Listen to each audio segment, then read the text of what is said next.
Arkadaşlar merhaba. Bugün detaylı bir motovlog çekmek istedim size. TRK 502X ile alakalı. Montum falan var üzerinde ama idare edin şimdilik. TRK 502X'i alalı yaklaşık bir ay oldu. Bir ayı geçti hatta diyebilirim. Bu süreçte neler yaşadım, ne yaptım bunların hepsiyle ilgili videolarım var zaten. Ama şimdi özellikle bir detaylı tanıtım videosu olarak bunu çekmek istedim ben size. Yani hava da çok güzel. Bugün gittim mesela motorun balatalarını değiştirdim. Arka balatası falan kötü olmuştu. Bahsedeceğim birazdan. Hadi şimdi hep beraber videoya geçelim. Ama videoya geçmeden önce sizden bir ricam var. 70 bin üzerinde bir izlenmem var. Belki de 100 binlere gidecek. Daha da hızlı gidiyor. Her gün yeni abone geliyor. Teşekkür ederim. Ama kanalımın daha da ilerlemesi için ve böyle daha güzel keşif videoları yapmak için, yeni yerler görmek için sizlerin de desteğine ihtiyacım var. Kanalıma abone olmanızı ve videolarımı beğenmenizi özellikle istiyorum sizden. Bana kanalıma abone olarak ve videolarımı beğenerek destek olabilirsiniz. Sizlerden bunun dışında başka bir isteğim yok. Sorularınız olursa yorumlar kısmında veya önerileriniz, bunları sizlerden hep bekliyorum. Yorumlar kısmını hiç boş bırakmayın. Ben en kısa zamanda cevaplamaya çalışıyorum. Şimdi geçelim videoya ve motorumuzu tanıtmaya. Evet arkadaşlar, motorumuz TRK 502X. Ana marka olarak ne diye soruyorlar sürekli böyle söyleyince. Benelli diyebilirim. Benelli TRK 502X. Aslında İtalyanların da Çin'e satıldı falan oldu. Kimisi diyor Çin'de parçalar üretiliyor, İtalya'da birleştiriliyor, satılıyor. Orada bir muamma var. Beni ilgilendirmiyor. Motor genel olarak çok güzel. Ondan bahsedeceğim şimdi size. Özellikle motorun tel jant olması büyük avantaj konfor açısından. Sizi yolda hiçbir şekilde rahatsız etmiyor. Bu açıdan gerçekten güzel bir görüntüsü var. Onun dışında metreler lastiklerle beraber geliyor üzerinde. Yani bir motor aldığınızda tekrardan lastiğini değiştirme maliyetiyle uğraşmıyorsunuz. Direkt üzerinde geliyor metreler, Turan lastikler. Bu anlamda gerçekten çok konforlu olduğunu söyleyebilirim motorun. Size şundan bahsedebilirim. Az önce söylemiştim lastikler kısmını. Üzerinde özellikle koruma demiriyle beraber geliyor bu motor. Yani bu ne demek? Koruma demiri maliyetini ekstradan yok.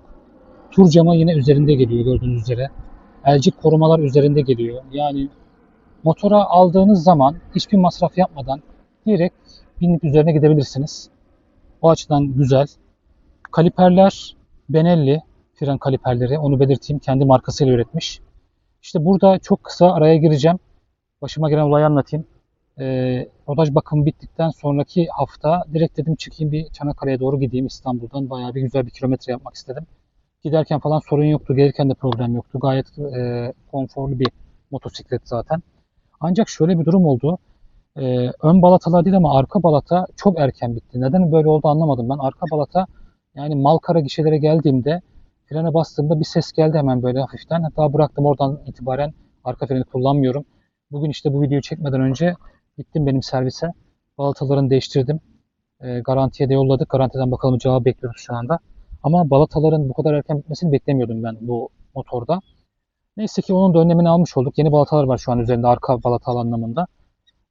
Erken zamanda bunu fark etmek iyi oldu. Yoksa disk çizilecekti. Disk çizilmeden bunu atlattık. Onun dışında motorla ilgili bahsedebileceğim şu var. 20 litre depo var bu motorda. Yakıt deposu. Bu ne demek? Dolduruyorsunuz depoyu yaklaşık 400 kilometreye kadar, yani orayı bulmasa da 350-400 kilometreye kadar hiç durmadan motorunuzla seyahat edebilirsiniz. Gerçekten büyük bir avantaj bu hani tur severler açısından. Ben de geldiğimden beri İzmir'den bayağı bir tur yapıyorum sağa sola. Tekirdağ'a 2 defa gittim Uçmakdere'ye falan. Sonrasında Çanakkale yaptık en son işte. Onun dışında motora ekstradan şunu da söyleyebilirim. Motorun cc olarak 500 cc 48-49 beygir güç üretiyor. Öyle bir motoru var. Bunu her anında hissediyorsunuz. Özellikle sollamalarda, rampalarda, işte çantam var. Yüklü olduğu zaman, artçı falan olduğu zaman direkt hiç korkmadan basıp rampada gidebiliyorsunuz. Hiç sizi yarı yolda bırakmıyor. Bu açıdan güzel.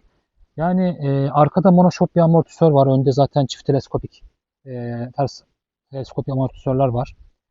Bu amortisörler işini çok güzel yapıyor, onu söyleyeyim. Tel jantın da etkisiyle sizi sanki bir araç içindeymişsiniz gibi hiç sarsıntıya uğratmadan yol almanızı sağlıyor.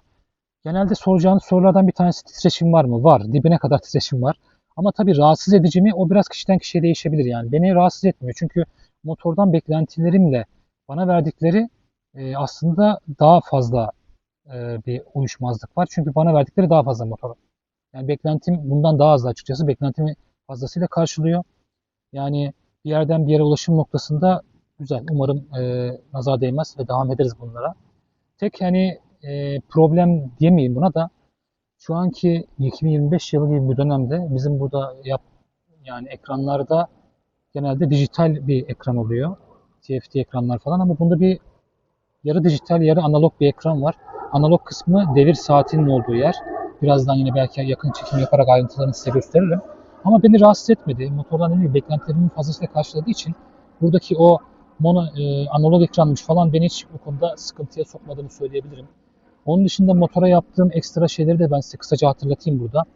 Mesela ben Motovolf diye bir markanın Temu'dan gidon yükseltmesini aldım buna. Çünkü gidon yükseltme TRK 502X için olmazsa olmaz. Yani beliniz böyle sürekli ağrır yoksa rahat oturamazsınız. Şurada mesela şöyle göstereyim. Oturduğumuz sele bu tarafı. Burası da Arçın'da oturduğu yer. Burada bir 4 parmaktan fazla bir yükseklik var arada. Buraya yaslanabilmeniz lazım. Buraya yaslandığınız zaman daha bir yol keyif alıyor. Yoldan keyif alıyorsunuz. Yani bu gidon yükseltmeyi ben takana kadar oraya oturamıyordum. Oturduğum zaman biraz daha uzakta kalıyordu o gidon bana. Şimdi gidon yükseltmeyi taktık. Motovolf marka. Gerçekten şu an memnunum ben bundan. Onun dışında yaptığım ekstra deflektör var. Deflektör zaten bunun olmazsa olmazı. Tur motoru adı üstünde. Yani deflektör olmadan sizi rahatsız eder rüzgarlar, onu söyleyeyim. Deflektör çok işimizi görüyor bu noktada. Onun dışında birazdan yine yakın çekimini yapacağım. Far koruma aldım ben buna. Far koruma e, elek demir şeklinde güzel bir şey yapmışlar. Yine bunu da Temu'dan sipariş ettim. Far koruma da çok güzel işlevini görüyor. Farları komple değiştirdim arkadaşlar. Normalde motorun her yeri ne diyebiliriz buna? LED dediğimiz ışıklarla donatılmış. Sinyaller, arka falan, arka stop falan. Ama yani motorun ön kısmı ne alakaysa halojen bırakmışlar. Çok saçma. Bir daha gittim. LED far aldım. 2 tane. Onları taktırdım motoruma. Şu anda hem görüntü açısından da güzel. Akşam halojen olduğunda pek iyi bir görüntü vermiyordu. Onu söyleyeyim ben size. Şu anda aydınlık bir görüntümüz var. Motorun fark edilirliği arttı diyebilirim ben size. Onun dışında ne söyleyeyim? Motorun egzoz sesi harika. Yani özellikle 1000 kilometre rodajı atlattıktan sonra motor bir başka oldu. Yani artık ben kornayı kullanmıyorum, öyle söyleyeyim. İstanbul içinde kullanmıyorum zaten motoru da. Uzun yollarda benim kornaya basmama gerek kalmıyor. Çünkü herkes beni direkt motorun egzoz sesinden fark ediyor. Egzoz sesi devasa ama duyduğuma göre 5000 bakımdan sonra daha da bir oturuyormuş bu ses. Bu gerçekten bizim beklentilerimizi karşılaması açısından soruyorsanız egzoz mükemmel. Onu ben size rahatlıkla söyleyebilirim. Yakın çekimlerini birazdan yapacağım size ben bunların. Onu da göreceksiniz yakından. Onun dışında tekrardan artı olarak söyleyebileceğim bir şey şu anda üzerinde duruyor. Yani orta sehpa var motorda. Yan sehpası da açık. Dışarıya açık bırakıyorum bazen ama orta sehpa gerçekten çok konforlu. Ben bunu evde kullanmadığım zaman kapalı otoparkıma bıraktığımda orta sehpanın üzerine alıyorum. Gayet de kafam rahat duruyor. Bu açıdan çok avantajlı bir motor. Çok ağır bir motor. 235 kilolara görüyor. Yani ıslak ağırlığı, yani içinde yakıt bulunurken ağırlığı 235 kilo. Bunu zapt etmek çok zor. Bu orta sehpa bu yüzden çok önemli. Onun dışında yine bu konuyla alakalı şunu söyleyeyim. 86 santim yerden yüksekliği var selenin. Bu ne demek oluyor? Bu 1.76 benim boyum. 1.75 dahi almasın abi. Yani kullanamazsınız. Motor düşüyor sürekli. Tutmakta zorlanıyorsunuz. Ben 1.76'yım. Zor zapt ediyorum. Yani 1.76 minimum diyebilirim. Üzeri de kullanabilir. 1.75 de kullanır diyeceğim ama nasıl kullanacak? Yani bir şey diyemiyorum. Ama ben gerçekten şu an çok memnunum. Hani bunun aslında AliExpress'te şu selenin 3 santim daha az olan selesi var orijinal. Ama bu ülkeye gönderim yok. Neden anlamadım. Türkiye'ye gönderim seçeneği yok.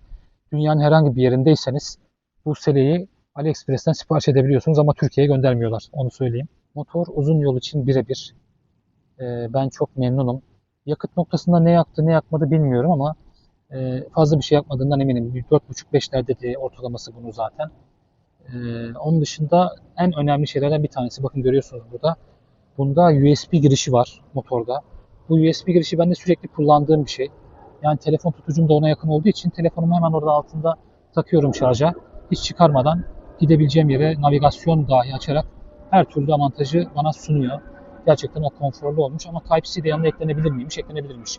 2025 lansmanı Hindistan'da geçen ay yapıldı yanılmıyorsam bunun. Yani ben aldıktan sonra yayınladılar lansmanını. Yani keşke almadan önce yapsalardı.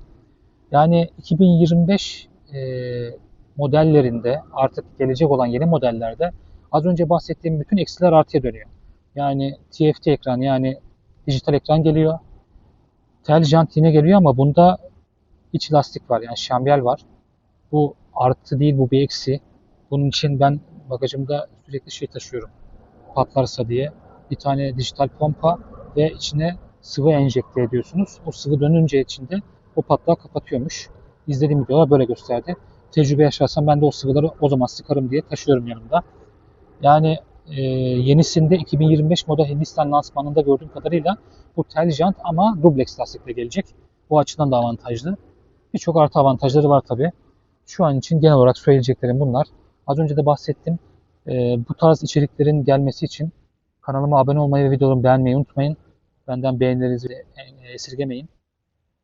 Sizin de yine önerileriniz varsa yorumlar kısmında belirtebilirsiniz. Sorularınızı da özel yorumlar kısmına bekliyorum. Ben elimden geldiğince cevaplamaya çalışıyorum bunları. Bundan sonra da cevaplayacağım. Hadi şimdi biraz da yakın çekimlere geçelim. Az önce bahsettiğim şeyleri tek tek size yakından göstereyim. Evet arkadaşlar, az önce size bahsettiğim şeyleri söyleyeyim.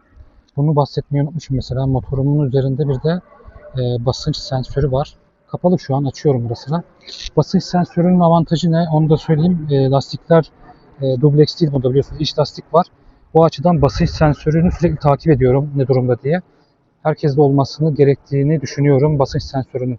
Görüyorsunuz burada bir de Motovolf marka gidon yükseltici kullandım ben. Bu gidon yükseltici yaklaşık 200 santim daha yere getirdi gidonu ve yükseltti. O konuda size de tavsiye ederim. Az önce bahsetmiştim yine ön far koruma. Bunu da Temu'dan sipariş ettim. Hem motora çok güzel bir görüntü katıyor hem de korunaklı olmasını sağlıyor. Onu da belirteyim ben size kısaca. Sonrasında başka ekstra yaptığım bir şey var mı diye bakıyorum. Az önce bahsettiğim deflektör. Deflektör de bu motorda olmazsa olmazlardan bir tanesi. Egzozu size yakından göstermek istiyorum. Egzoz kısmı bu. Şimdi açarız, motorun sesini de dinleriz. Egzoz gerçekten devasa ve harika. İsterseniz ben yine de bir motoru çalıştırayım sizin için. Ve egzoz sesini de duyun. Anahtarımızda böyle bir sustalı anahtarı var. Açılıyor. Evet, şimdi size egzoz sesini dinleteyim. Ekranımız da bu.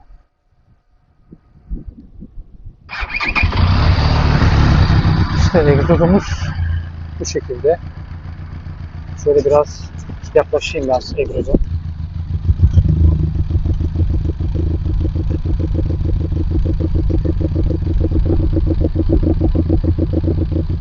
Gerçekten egzoz mükemmel. Motorla ilgili genel olarak söyleyeceğim bunlar ama size şundan da bahsedeyim tekrar. Bir kapatalım şunu.